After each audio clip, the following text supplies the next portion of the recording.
This super creamy loaded mashed potato casserole is a perfect make-ahead side dish for holiday season.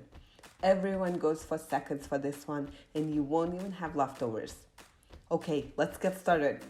First, let's cook the bacon until nice and crispy for about 5 minutes. Then transfer onto a plate lined with paper towel. Now peel and cut the potatoes into 2-inch pieces, then place them in a large pot filled with cold water. Add bay leaf and salt.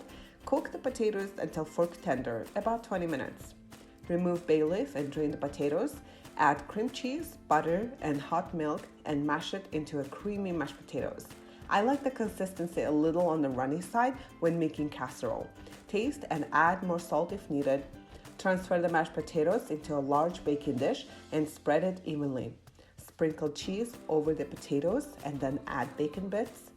Bake the casserole for about 40-45 minutes or until it's bubbling and golden brown. Enjoy!